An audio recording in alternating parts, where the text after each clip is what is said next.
కాచి చల్లార్చిన పాలు తీసుకున్నాను.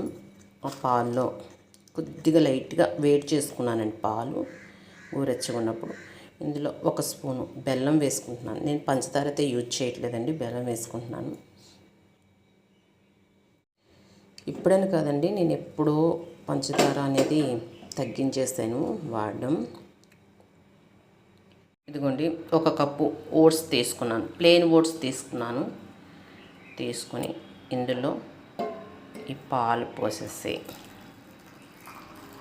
ఇప్పుడు దీన్ని బాగా కలుపుకొని ఇదే టిఫిన్గా తినేస్తున్నాను అనమాట. కొంచెం పాలు ఎక్కువ కావాలంటే ఎక్కువ పోసి మన ఇష్టం. పాలు అనేది నేనైతే 1 కప్పు వేసుకున్నాను. ఓట్స్తో కిచిడీ కూడా బాగుంటుందంటండి చేసుకుంటేనే.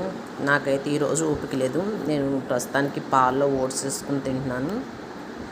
ఇంకేంటంటే నేను వెయిట్ కూడా ఎక్కువ ఉన్నాను అని అనుకుంటున్నాను. ఎందుకంటే నేను హైట్ 5'3" అండి, 69 ఉన్నాను. మొన్న హాస్పిటల్కి వెళ్ళినప్పుడు చూసుకుంటే 69 ఉన్నాను.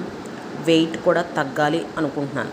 ఎందుకంటే పీసీఓఎస్ ఉన్నవాళ్ళు కూడా వెయిట్ కూడా ఎక్కువగా ఉండకూడదు అన్నట్టుగా విన్నాను నేను. ఆయన కూడా అన్నారు, వెయిట్ పెరగకూడదమ్మా, కొన్ని రకాలు తినకూడదు అన్నారు, చెప్పారు ఏం తినకూడదు అనేది.